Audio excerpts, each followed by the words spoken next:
This Warlock build, if used correctly, will allow you to become an Immortal Phoenix in Destiny 2. What this means is you will have infinite restoration ×2, so you become unkillable. You will have infinite grenades that do an absurd amount of damage and is the best ad clear in the game, so the best of both worlds here. That in turn allows you to have near 100% uptime on your super in all content, whether that be Well of Radiance or Daybreak. And you will also spawn so many orbs of power that you and your teammates won't know what to do with them all. I have had a lot of questions over the last 4 days or so pop up in my comments of people asking about a Sunbracers build. So I'm just going to assume another content creator posted a build on it, or maybe even multiple creators did. But when I interacted and responded to a few of those comments, people said they were using Icarus Dash, not Heat Rises. So then I started asking more questions. And then quite a few said they weren't even using Phoenix Dive, and I almost lost it right then and there. And the builder in me just started to take over. I have posted 3 Sunbracer builds over the last 9 months on my channel, so I think very, very highly of this build. And if you all set it up correctly and just do a very simple gameplay loop that I am going to show you, and it got a huge buff with Lightfall, it turns you into an Immortal Phoenix, and I believe this build has the power to convert you into a Sunbracer Warlock main for the rest of your Destiny 2 life, because this build can excel in all content if executed properly. And it's one of the funnest builds you will ever play.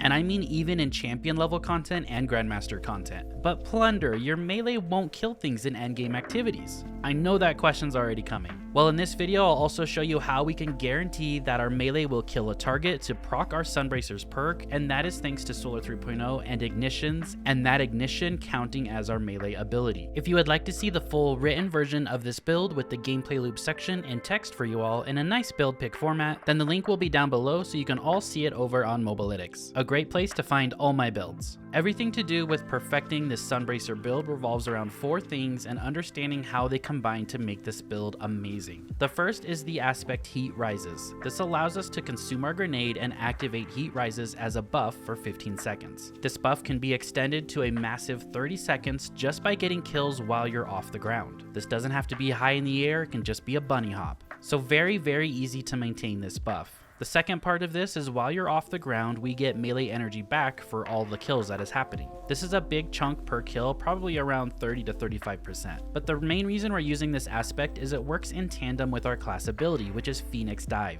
Phoenix Dive allows us to dive to the ground and cure ourselves and allies. But the second part is where this starts to get really interesting. While Heat Rises is active, which it will be for us, you gain restoration while diving and scorch targets. This is a restoration ×2 buff that lasts for 4 seconds, and we scorch targets when we land. So with Heat Rises and Phoenix Dive, we know we can get restoration ×2 and become unkillable with that buff. We then add this to our melee ability, which is the Incinerator Snap, or simply called the Mustang. This melee will apply enough scorch stacks to allow us to combine it with the scorch from the Phoenix Dive to cause a guaranteed ignition. And the really cool thing here is since we used our melee ability first, the ignition that comes from this combo is considered a melee ability. And you all know how ignitions can kill pretty much any red bar in the entire game, no matter the difficulty. So by doing this combo, you can guarantee a melee kill to proc Sunbracers even in difficult content. But what is even cooler about this is you can do it safely because we get restoration ×2 when performing this combo. And then the ignition that comes from this will extend restoration ×2 for us because of the fragment called Ember of Empyrean, which allows our solar ability or solar weapon kills to extend restoration and radiant. And the ignition counts as a solar ability and our melee ability. So now if you perform the combo correctly, you're coming out of this dive with probably around 8 seconds on your restoration ×2 buff. Then we proceed to throw out all of our grenades, and those also extend restoration and radiant for us. So you can see how you can snowball everything so easily once you understand what it is you're trying to accomplish. And that's the simple gameplay loop of getting this ignition down. So when you enter an activity or a room with enemies or whatever you may be doing, you want to consume your grenade. This means you've activated Heat Rises. Next, you're going to pick out a target that you know the ignition is going to kill. Then you're going to hop in the air and do your melee ability.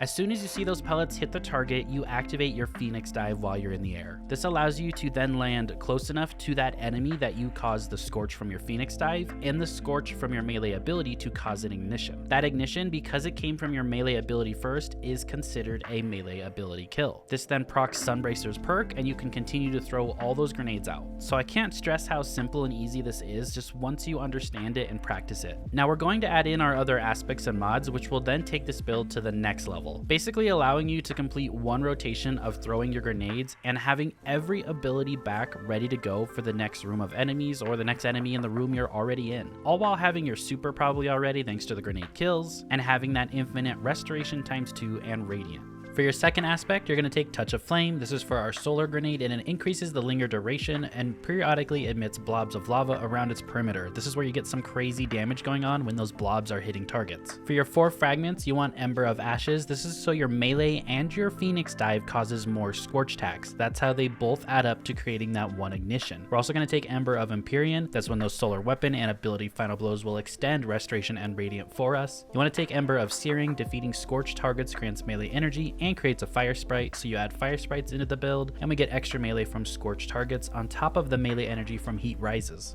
And then lastly, this is a flex spot, but I run Ember of Torches. Powered melee attacks against combatants make you and nearby allies radiant. I like radiant because it's anti-barrier, it's a 25% weapon buff you're going to have up all the time to make all your weapons feel much better, and you can also give this to allies. If I wasn't taking Ember of Torches, I would probably take Ember of Singeing, where I get my class ability back quicker by scorching targets. Now for mods on the build, make sure to pay attention to all these because it allows us to rotate through our abilities very quickly. On your helmet, the main mod you really want is Ashes to Assets to get that super coming back very quickly, which you're going to do because we have so many grenades. You also want a solar siphon mod just to play into your solar weapon to feed those orbs of power as well. On the gauntlets, and this is a really big piece of the puzzle, we have firepower, so those grenades can make orbs of power, and you can make an orb of power every second as long as the grenades are killing things. Next, you're going to take bolstering detonation, so causing damage with the grenade grants class ability energy. You can literally proc this mod 3 or 4 times while those grenades are out there damaging targets over and over. So this gives us our Phoenix dive back very quickly. And then the same thing goes with momentum transfer as your last mods on the gauntlet. Causing damage with a grenade reduces your melee cooldown. This just feeds right back into getting the melee back, along with Ember of Searing as our fragment and Heat Rises as our aspect. For your chest piece, those are just going to be resistance mods into whatever activity you're doing, and maybe a reserve mod for whatever heavy weapon you're running. On the boots, this is also a pretty flexible spot. I went with Absolution, so picking up an Orb of Power gives me ability energy to all my abilities. And then I also went with Insulation, reduce class ability cooldown each time you pick up an Orb of Power, just to feed the class ability a little bit more because I do want to make sure I have that Phoenix dive all the time. And then one solar weapon surge, so a 10% bonus weapon damage on top of radiant with whatever solar weapon I'm running. So I hope you guys enjoyed this video. I hope you found it helpful. I hope you learned something new about Sunbracers and how to play Sunbracers, because I've seen so many questions coming back to me on my channel, so I just thought, why not make a video on it and show you guys how I run Sunbracers. You can choose to run it this way or not, that is completely up to you, but thank you so much for watching. I really appreciate it, and I'll see you all in the next video. Have a great rest of your day.